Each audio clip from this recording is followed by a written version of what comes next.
예, 안녕하세요. 반갑습니다. 자, 최원호 고습니다. 반갑습니다. 예, 자, 2022년도 새해가 밝았습니다, 여러분들. 자, 우리 주식 경영님들, 그리고 유튜브 구독자 여러분들, 새해 복 많이 받으시고요. 뭐, 항상 지금처럼 건강하시고, 그리고 또 우리가 주식으로 만난 인연이기 때문에, 올 한 해에는, 원하시는 모든 수익 달성하시길 제가 기원하도록 하겠습니다. 아셨죠? 예. 자, 그러면은 이제 오늘 본격적으로 이야기할 주제를 가지고 이야기를 시작해 보도록 하겠습니다. 자, 그러면 이제 오늘 이제 본격적으로 지금 이제 1월 달에 우리가 좀 관심을 좀 가질 만한 종목에 대한 이야기들을 좀 시작을 할 텐데, 일단은 과연 이 1월 효과라는 부분들이 과연 유효성이 있는, 그러니까 실효성이 좀 있는 전략이냐에 대해서 고민을 좀 많이 하실 텐데, 일단은 시장에서 알려져 있는 대로 좀 놓고 보게 되면은 상대적으로 유의미한 상승폭들을 좀 많이 보여줍니다.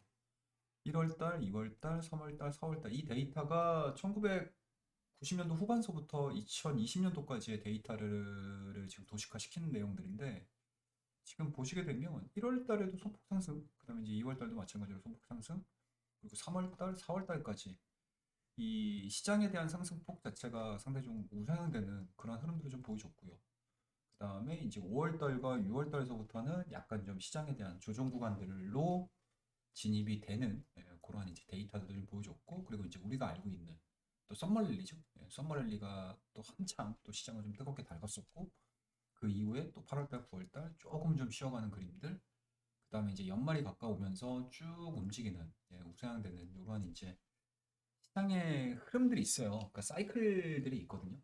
그런 사이클대로 전체적으로 좀 움직이는 경향들을 좀 보여주고 뭐 이런 경향들이 좀 있다 보니까 항상 시장에서는 이러한 경향성들을 가지고 이러한 이제 유효성들을 가지고 움직이는 뭔가 확률 자체가 상당히 좀 높습니다. 그래서 항상 그렇다시피 연초, 그다음에 뭐 월초, 그다음에 주초 뭐 이런 것들이죠. 항상 좀 수익을 낼 수 있는 구간에서 우리가 또 수익을 또 바짝 내야지만 또 지금과 같이 보시다시피 5월달과 6월달 좀 찬바람이 많이 불죠. 예, 찬바람이 좀 많이 붑니다. 이럴 때 좀 버틸 수 있는 또 튼튼한 또 기초 체력을 채울 수 있는 상황들이기 때문에 시장에 대한 시장 수익률 자체가 좋아지는 이 기간 동안에 항상 수익을 좀 많이 내셔야 되는 게 가장 큰 숙제고요. 네, 그래서 그러한 부분들을 좀 감안을 해서 보자라고 하게 되면은 올해도 마찬가지로 1월 달에는 대형주 쪽 포지션보다는 대형주 포지션보다는 중소형주의 포지션 플레이닝이 상당히 좀 수익률에 있어서는 가장 또 우호적인 전략이 될 가능성이 상당히 높다라고 보시면 좋을 것 같습니다. 그와 더불어서 또 이러한 부분들을 우리가 또 긍정적으로 좀 해석을 할 수 있는 부분들은 또 어떤 부분이냐면, 그러니까 12월 달에 이미 개인들은 또 어마어마한 매도를 보여줬잖아요. 그게 이제 양도세거든요. 양도세 회피 물량으로 인해서 12월 달에 개인들의 매도가 상당히 좀 컸었습니다. 개인의 매도세가 상당히 좀 컸었는데 이 빠졌던 자금 자체가 또 1월달, 2월달, 3월달 해서 유입이 될 가능성이 상당히 높다. 그러면은 중대형주 쪽으로 매수를 한다라는 개념보다는 오히려 중소형주 쪽으로 매수가 좀 들어올 가능성이 상당히 높기 때문에 지금 시장에서 예상하고 있는 부분들은 대형주에 대한 수익률 부분들보다는 물론 올라가긴 하겠죠. 물론 올라가긴 할 텐데, 그러니까 상대적인 수익률을 놓고 봤었을 때, 그러니까 쉽게 말씀드려서 우리가 원 플러스 알파를 보는 거잖아요, 지금. 그렇죠? 원 플러스 원. 그러니까 시장 수익률 플러스 알파를 보고 있는 입장에서는 이 알파를 먹기 위해서는 대형주 단보다는 중소형주의 상승폭 자체가 좀 커질 수가 있는 상황들이기 때문에 정말 시장에서는 각광을 받을 수 있는 중소형주에 대한 공부가 좀 필요한 그런 시점이다라고 보시면 좋을 것 같습니다. 그래서 오늘 우리 제가 생각하고 있는 중소형주 중에서 좀 관심을 가질 만한 종목 한 세 종목 정도 좀 이야기를 좀 해드리고 싶어요. 그 이야기를 준비를 했고 아마 한국경제TV 선을 넘는 종목이라든지 이러한 코너들을 좀 보시게 되면 제가 최근에 많이 말씀드렸던 종목군들이 있어요. 일단은 뭐 첫 번째로는 LG전자도 말씀 좀 드렸었고, LG전자도 말씀을 좀 드렸었고, LG 디스플레이도 말씀 좀 드렸었고요. 그다음에 뭐 KH 바텍이라든지, 뭐 파이테크닉스라든지, 뭐 아비코 전자라든지, 뭐 MBT라든지, MBT 같은 경우는 정말 바닥권에서 말씀드렸던 종목이거든요. 근데 최근 들어서 워낙 또 급등을 하니까 시장에서 많은 이야기들이 좀 나오고 있는데, 이러한 이제 성장성이 겸비되어 있는 종목들, 그리고 시장에서 관심을 좀 가질 만한 종목군들, 우리가 이 시간을 통해서 좀 정리를 하시게 되면 1월 달에 내가 뭘 사야 되지라고 하시는 분들도 뭐 나름대로 좀 감을 좀 잡을 수 있지 않을까? 감을 잡을 수 있지 않을까라는 생각에서 한 세 종목 정도 간략하게 좀 정리를 해서 우리 회원님들에게 이야기를 한번 해드리도록 하겠습니다. 자, 그러면 첫 번째 종목부터 시작을 한번 해보도록 할게요. 자, 첫 번째 종목은 KH 바텍이에요, 여러분들. KH 바텍. 제가 아마 꼭 유튜브 콘텐츠뿐만 아니고 여러 방송을 통해서도 많이 말씀을 드렸던 종목이고, 그리고 우리 회원님들하고도 매매를 상당히 좀 많이 했던 종목이고, 매매를 할 때마다 수익을 좀 많이 거뒀던 종목입니다. 그리고 현 시점에서도 또 우리 VIP 회원님들하고는 또 보유를 하고 있는 종목이에요. 그럼에도 불구하고 지금 2021년도에 보유를 해서 지금 2022년도까지 계속 지금 보유를 할 생각이고, 원하는 수익률이 나오기 전까지는 좀 매도를 안 하려고 하는 대표적인 종목 중에 하나입니다. 그럼에도 불구하고 이 시간에 제가 이 KH바텍에 대해서 여러분들에게 좀 말씀 좀 드리는 상황들은, 이 KH바텍에 속해 있는 폴더블 시장에 대한 기대치들이 2022년도 1월 달이죠. 신년 초기에도 뭐 여전히 기대감들을 가지고 계속 주가에 대한 상승폭 자체가 그려질 수 있는 가능성이 상당히 좀 높은 종목이기 때문에 이 KH바텍을 첫 번째 종목으로 좀 말씀을 드리려고 합니다. 일단은 우리가 좀 볼 수 있는 부분들, 그러니까 왜 이렇게 폴더블에 대한 스토리들을 우리가 좀 긍정적으로 좀 가져가야 되냐라는 부분들에 대한 뭔가 이제 분위기 자체를 좀 파악을 해야 되겠죠. 보시게 되면 이게 2021년도 연말이죠. 그러니까 10월 달에 나왔던 기사예요. 삼성전자 폴더블 폰 판매량 올해 이어 내년에도 큰 폭으로 성장할 것이라는 뭐 이런 이제 기사들이 헤드라인이 10월 달서부터 계속 분위기를 잡아주고 있거든요. 그리고 또 연말에 또 나오는 내용들 헤드라인을 또 보시게 되면 삼성전자 폴더블 폰 작년보다 4배 넘게 팔렸다. 전망치 뛰어넘어. 뭐 이런 얘기들이 막 상당히 좀 많습니다.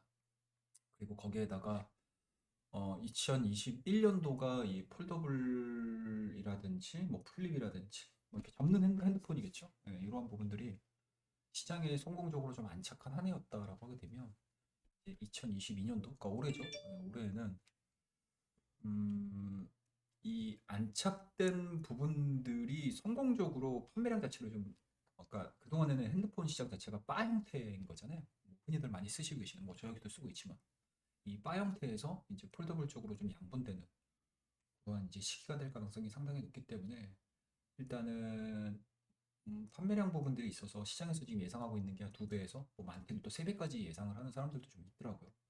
3배까지는 모르겠어요.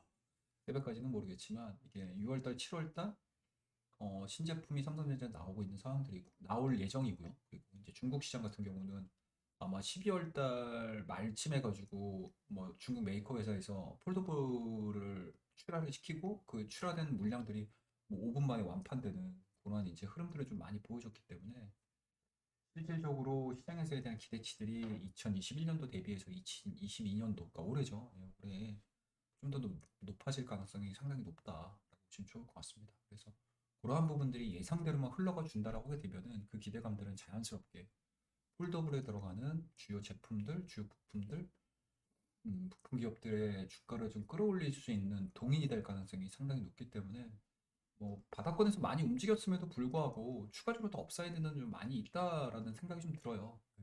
생각이 좀 많이 듭니다. 그리고 3분기 실적뿐만 아니고 4분기 실적, 이제 좀 있으면 4분기 실적이잖아요. 네, 4분기 실적인데 이 4분기에 대한 실적 우려감들도 다른 타 종목군들 대비해서 현재 낮은 상황이고, 그리고 실적이 뭐 생각했던 것보다 좀 적게 나온다 하더라도 앞으로의 성장 기대감들을 가지고 우리가 종목을 매매를 한다라고 했었을 때, 그러니까 눌림목을 통해서 회복력에 있어서도 뭐 상당히 좀 빨리 나올 수 있다. 그래서 그 부분들을 좀 착안을 한다라고 하게 되면 이 KH바텍 같은 경우는 해볼 만한 대표적인 종목 중에 하나지 아닐까라는 걸 좀 여러분들에게 좀 말씀드릴게요. 자, 이 종목 같은 경우는 일단은 차트적인 움직임들을 좀 먼저 좀 보도록 하겠습니다. 일봉상에 대한 움직임들인데 이게 보시게 되면은 작년도 이제 7월 달하고 이제 8월 달에 이제 폴더블 폰에 대한 히트가 이루어졌잖아요. 출시가 되고 나서 어마어마하게 좀 팔리면서 그 안에 힌지를 만들고 있는 힌지를 공급을 하고 있는 이 KH 바텍에 대한 주가 흐름들이 리바운딩이 상당히 좀 빨랐습니다. 리바운딩이 상당히 좀 빨랐던 상황. 그 다음에 이 공급량의 문제가 발생을 하면서 많이 팔렸음에도 불구하고 차후에 공급량 자체가 좀 줄어들면서 주가가 다시 원상태로 좀 돌아왔고 지금 10월 달, 11월 달, 12월 달 이어가는 과정에서 저점 자체도 한 차례 정도 좀 무너지긴 했었는데 이게 보시게 되면은 굉장히 좀 빠른 속도로 회복이 됐어요. 빠른 속도로 회복이 됐고 그리고 연말로 들어가면서 11월 달에 대한 박스권 자체를 강하게 좀 돌파를 시켰던 그러한 부분들을 좀 감안을 해서 보자라고 하게 되면 기술적으로는 상당히 좀 의미 있는 가격대에서 돌파가 좀 이루어졌다라고 보시면 될 것 같고 뭐 물론 이제 일봉으로 놓고 보게 되면은 과연 3만 원대까지 다시 회복할 수 있을까? 뭐 이거에 대한 고민들을 굉장히 좀 많이 하실 텐데 뭐 앞서 언급드렸듯이 전체적인 그림들 자체가 기대감들로 가득 차 있는 상황들이기 때문에 추가적인 상승 흐름들은 뭐 나오지 않을까? 라는 생각을 좀 많이 갖고 있는 종목이에요. 그 다음에 이제 주봉으로 놓고 보도록 되면 이게 주봉상이죠. 그러니까 작년도 2020년도 7월 달에 고점을 이제 막 돌파를 시켰거든요. 그러니까 2020년도죠. 요 고점을 돌파시켰고 요거 같은 경우는 지금 이상 급등이라고 하더라도 그러니까 2020년도 그리고 2019년도에 대한 고점 자체를 최근에 다시 돌파를 시키는 모습들 거기에다 주봉으로 놓고 보게 되면 이제 5일선, 21선, 뭐 60일선 차례대로 지금 정배열 초기권에 들어와 있는 상황들이기 때문에 뭐 물론 아직까지 5주선이 돌파가 됐다라고 하긴 좀 그래요. 좀 겹쳐져 있는 모습이긴 한데 뭐 계속적으로 지금 바닥권에서 거래량들이 좀 늘어나고 있는 과정들 그리고 외국인들과 기관 쪽에서에 대한 매수세가 차례대로 좀 들어오고 있는 상황들이기 때문에 소극적인 부분들에 있어서도 개인들은 좀 빠져나가고 오히려 외국인과 기관 쪽이 가격이 높아짐에도 불구하고 계속 매수가 좀 들어온다는 얘기거든요. 이런 부분들을 놓고 봤었을 때는 충분히 상승에 대한 가능성들이 상당히 좀 높은 그런 패턴들, 기술적인 부분들을 좀 보여주고 있다라고 보시면 좋을 것 같습니다. 자, 그리고 투자 포인트를 우리가 하나씩 좀 보셔야 될 것 같은데 실적을 한번 좀 볼게요. 얘네 실적을 한번 좀 보시게 되면 그러니까 올해 3월 달에 실적이 상당히 좀 좋았었거든요. 그러니까 올해 3분기죠, 3분기. 그러니까 1분기하고 2분기를 놓고 보시게 되면은 거의 뭐 진짜 뭐 멍멍이 판입니다. 진짜. 네, 속된 표현으로 쓸게요, 그냥. 개판입니다. 별로 안 나와요. 지금 2020년도가 35억이고요. 2019년도가 70억. 그러니까 이게 뭐 실적이라고 할 것까지도 없어요. 매출액 대비해서 실적 자체가 워낙 낮은 상황들이기 때문에 영업이익률도 뭐 현저하게 떨어지고 있는 상황들이었고. 하지만 이게 보시게 되면 2021년도 9월달, 그러니까 3분기죠. 3분기서부터 141억. 그리고 2022년도 4분기 실적 자체를 112억 정도, 그렇죠? 112억 정도 지금 예상을 하고 있는 상황들이어서, 그러니까 3분기서부터 이제 드라마틱하게 이 KT 바텍이 생산하고 있는 힌지, 그렇죠? 폴더블 쪽으로 좀 들어가고 있는 힌지에 대한 매출이 급격하게 좀 늘어나고 있다는 얘기죠. 이러한 부분들이 시장에서 반영이 되기 시작을 하고 2020년도까지, 2022년도죠. 2022년도까지 연장이 되게 되면 이 매출액은 빠르게 늘어난다는 얘기죠. 매출액은 빠르게 늘어난다. 그런 부분들이 반영이 되게 되면 주가는 여기서 멈추는 것이 아니고 추가적인 상승 흐름들을 우리가 더 노려볼 수 있는 그런 상황이다라고 보시면 좋을 것 같아요. 이 부분들을 좀 체크를 하셔야 될 것 같습니다. 실적 부분들을 좀 체크를 하시고 그리고 또 하나 볼 수 있는 부분들은 이 회사는 기본적으로 이 IDC도 있어요. 네, IDC도 있고 뭐 앞서 이제 막 언급드렸듯이 힌지 부분들도 좀 있지만 IDC 그 다음에 또 저가 플라스틱 모델에 들어가는 이제 브라켓도 있습니다. 브라켓 부분들 좀 있긴 한데 뭐 IDC하고 브라켓 정도 같은 경우는 뭐 특별하게 뭐 매출의 변화를 그렇게 크게 발생시키는 분야는 아니에요. 부품은 아닙니다. 하지만 안정적으로 매출 부분들을 계속 끌고 왔었던 제품들이기 때문에 뭐 요 제품에 대한 IDC와 이제 브라켓에 대한 움직임들은 뭐 괜찮지 않나 라는 생각이 좀 들고요. 그리고 이제 힌지 같은 경우는 가장 주요한 매출처다. 가장 이제 성장을 우리가 노려볼 수 있는 그러한 부품이다라고 보시면 좋을 것 같습니다. 그래서 그 부분들을 좀 체크를 하시면서 요거거든요. 힌지. 힌지. 네, 힌지 내용인데 힌지 내용은 되게 간단해요, 여러분들. 2배까지 성장 가능. 2022 독점 구도에는 변화가 있을 것이다. 그리고 2022년도에 적용될 제품은 2021년과 구조적 변경과 소재 변경이 가능할 것으로 예상. 이런 게 되게 중요하거든요. 그러니까 기술력을 상당히 좀 요하는 회사긴 한데 독점 구도가 좀 깨지는 부분들, 그리고 이 독점 구도가 깨지면서 새로운 폴더블에 대한 이제 구조적 변경이라든지 소재 변경이 가능한 회사들은 기술력이 있는 회사들만 가능해요. 기술력이 있는 회사들. 그래서 가장 먼저 이 변화에 대응할 수 있는 회사가 KH 바텍이다라는 거 체크를 좀 하시면 좋을 것 같습니다. 그렇기 때문에 주가에 대한 언더슈팅보다는 오버슈팅이 가능한 그런 이제 타이밍에 왔다라고 보시면 좋을 것 같습니다. 그 부분들 정도만 좀 체크를 하시면 좋을 것 같고, 시장에서 지금 예상을 하고 있는 분기 힌지별 매출 전망을 한번 좀 보여드리도록 할게요. 이게 되게 재미있어요. 엄청나게 늘어나죠. 2023년도까지. 2022년도에 드라마틱하게 움직이기 시작을 하면서 3월달, 4월달, 그러니까 3분기, 4분기, 3월 자꾸 3월달이라고 그러지? 3분기, 4분기에 늘어난다는 얘기인데, 이게 지금 신제품 주기를 가지고 예상을 하는 거거든요. 신제품 주기를 가지고. 근데 생각보다 지금 중국 메이커 쪽에서 훨씬 더 지금 이제 공격적으로 신제품들을 좀 출시를 하고 있었던 상황이거든요.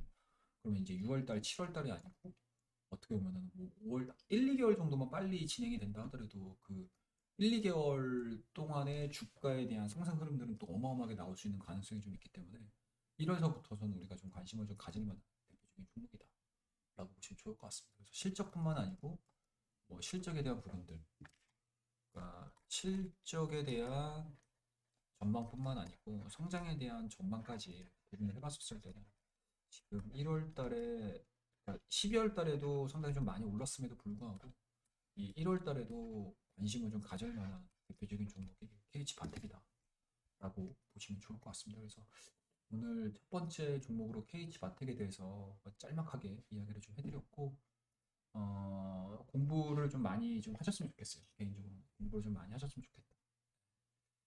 그리고 이제 두 번째 종목을 우리가 이어가 보도록 할게요. 자, 두 번째 종목은 솔브레인이라는 기업입니다, 여러분들. 2020년도 8월 달에 분리상장이 된 회사고요. 솔브레인 홀딩스에서 반도체 재료, 그다음에 뭐 화학 제품이라든지, 그다음에 2차전지 쪽에 들어가는 소재 쪽이라든지 이러한 부분들이 좀 빠져나오면서 새롭게 분할 상장이 된 회사인데, 이 회사 같은 경우는 전방산업이죠. 삼성전자, SK하이닉스, 뭐 대표적인 거, 국내 산업만 놓고 보게 되면 LC디스플레이까지 해서 공정용 화학 재료죠. 식가격에 대한 부분들이 좀 안정적으로 좀 공급이 되고 있는 회사이기 때문에 일단은 뭐 기본적으로 이 IT 사이클에 대한 전환 흐름에 따라서 상당히 좀 주가에 대한 변동폭들이 커지는 회사다라고 보시면 좋을 것 같습니다. 그래서 그만큼 1월달, 2월달, 뭐 3월달까지 해서 IT, 특히 이제 반도체 쪽이라든지 뭐 디스플레이 쪽이라든지 그다음에 이제 2차전지 쪽까지 좀 변동성이 좀 크게 나와줄 수 있는 시기이기 때문에 이 뭐 대표적인 이제 재료 회사들 공급, 그러니까 부품, 그러니까 소재죠, 소재. 그러니까 소재 쪽과 관련해서 우리가 종목을 좀 고른다라고 하게 되면 저는 개인적으로 지금 솔브레인에 대해서 굉장히 좀 크게 좀 관심을 좀 많이 갖고 있습니다. 다만 좀 아쉬운 부분들이 좀 있다라고 하게 되면 이 솔브레인이 현재가 자체가, 그러니까 시가 자체가 너무 높아요. 너무 높아서 거래량이 그렇게 크게 막 활발하게 진행이 되고 있지 않아요. 원하는 만큼의 물량들을 좀 가져가기가 좀 쉽지 않은 상황이어서 이 시간대에 이 종목을 얘기를 해드려야 되나라는 생각이 좀 들기도 하긴 하는데, 뭐 그럼에도 불구하고 주가에 대한 방향성 자체가 우상향이 이루어진다고 하게 되면 이 솔브레인과 같은 뭔가 이제 비슷한 사업을 영위를 하고 있는 종목군들도 공부를 할 수 있는 기회이기 때문에 이 시간에 좀 말씀드리도록 하겠습니다. 뭐 꼭 솔브레인이 내가 원하는 만큼의 물량들을 좀 사기가 조금 어렵다라고 하시는 분들 같은 경우는 솔브레인하고 거의 유사한 사업을 영위를 하는 회사들이 너무나 많아요. 지금 네. 부품, 소재 관련된 기업으로 좀 많이 있기 때문에 뭐 그런 종목군들도 좀 조금씩 공부를 해보자라는 의미에서 솔브레인을 말씀드리고, 일단은 동사 같은 경우는 실적 부분들은 그러니까 세상에, 그러니까 뭐냐면 세상이 아니죠. 시장에서 예상하는 것만큼 뭐 성장을 했어요. 성장했음에도 불구하고 워낙 반도체 쪽에 대한 뭔가 이제 좀 불리한 예상이겠죠. 불리한 예상들이 좀 이어지면서 주가가 움직이지 못했었는데 이번에 SK 하이닉스, 그다음에 삼성전자, LG 디스플레이, 특히 이제 삼성전자죠. 삼성전자.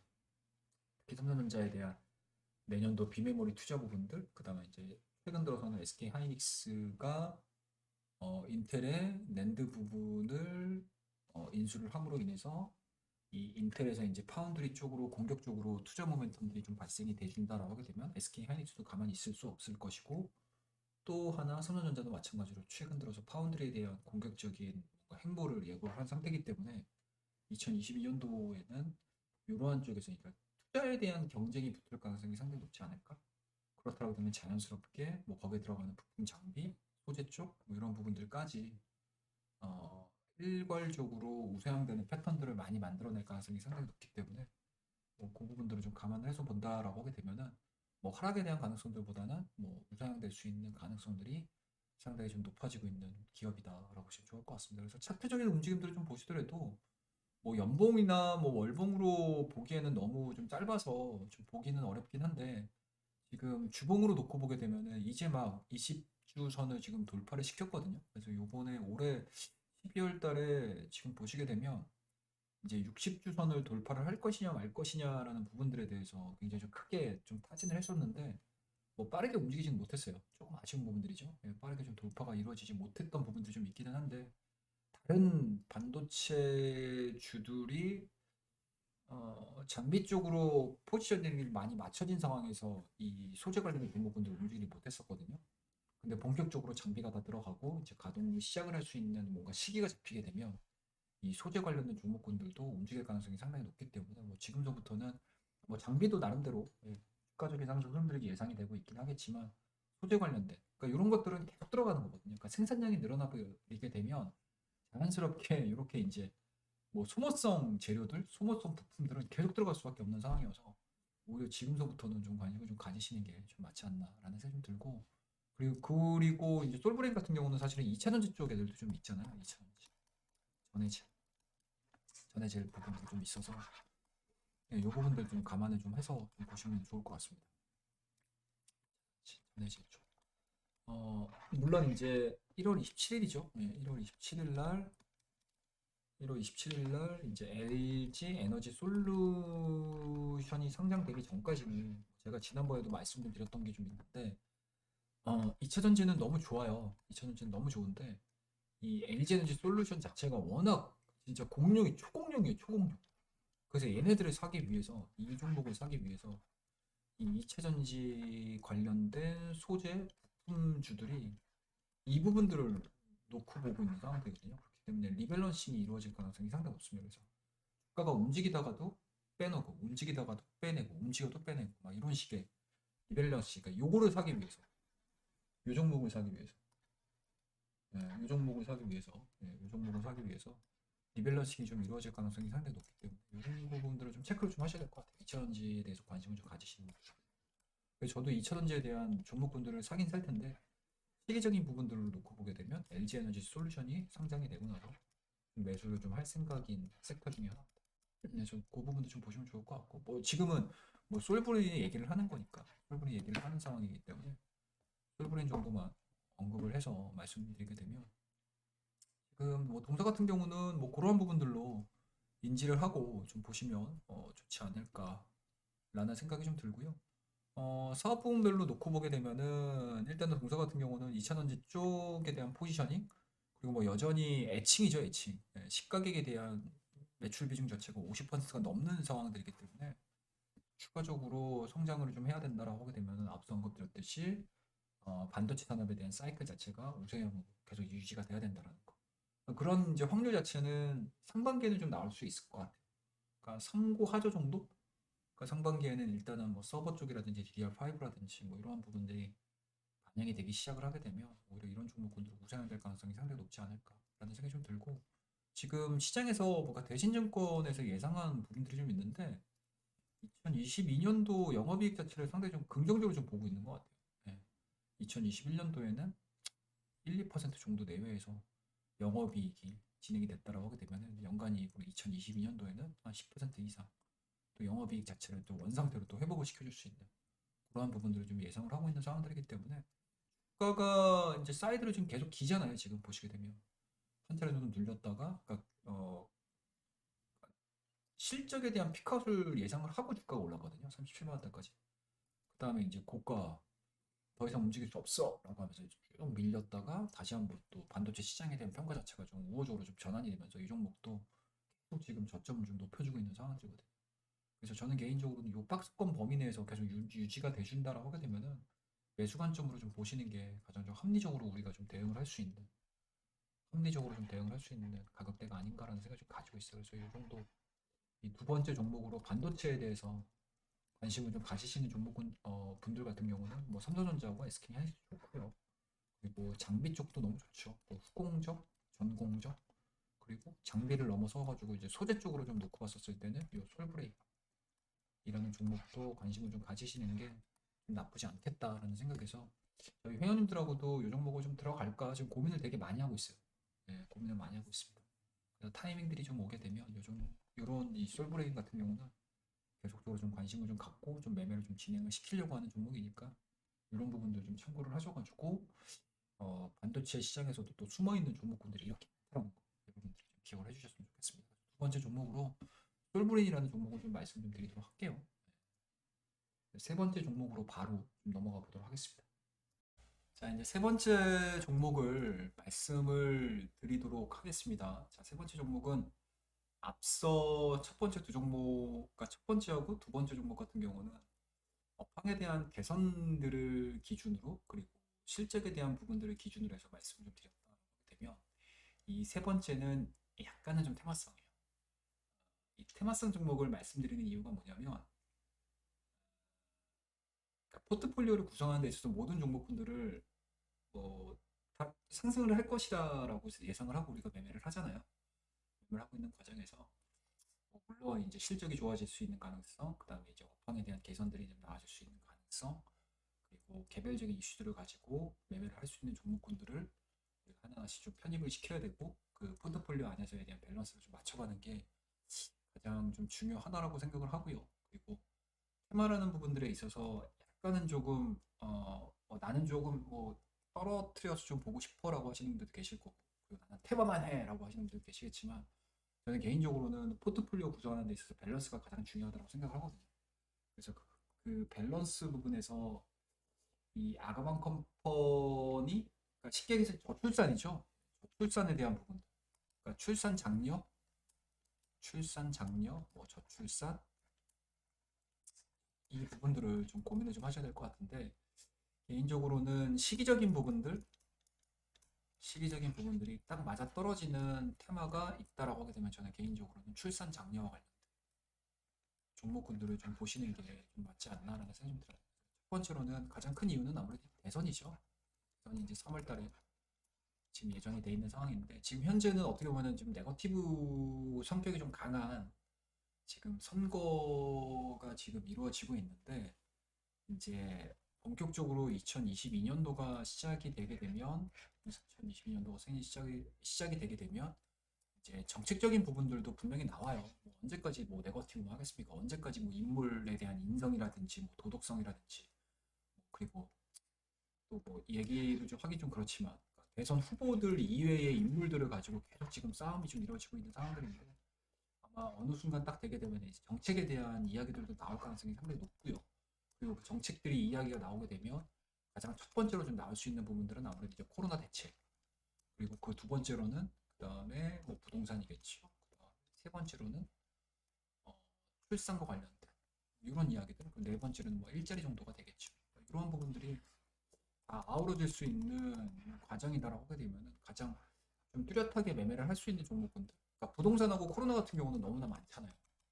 그리고 뭐 일자리 관련된 종목군들도 이렇게 요 것들이 해결되지 않고 일자리만을 얘기를 하기에는 조금은 좀 힘이 좀 딸려 보이는 상황들이고 그렇다고 되면 이제 독보적인 하나의 이슈들만을 가지고 테마를 구성을 한다고 하게 되면은 저 출산 관련된 종목군들이 그러니까 출산 장려 관련된 종목군들이 가장 좀 선명하게 매매를 할 수 있고 좀 심플하게 좀 매매를 할 수 있는 좀 테마가 되지 않을까 하는 생각을 좀 가지고 있습니다. 그래서 우리나라 또 저출산 관련된 이야기들을 딱 했었을 때 떠오르는 종목군들은 요 아가방 컴퍼니하고 또 뭐가 있을까요, 여러분?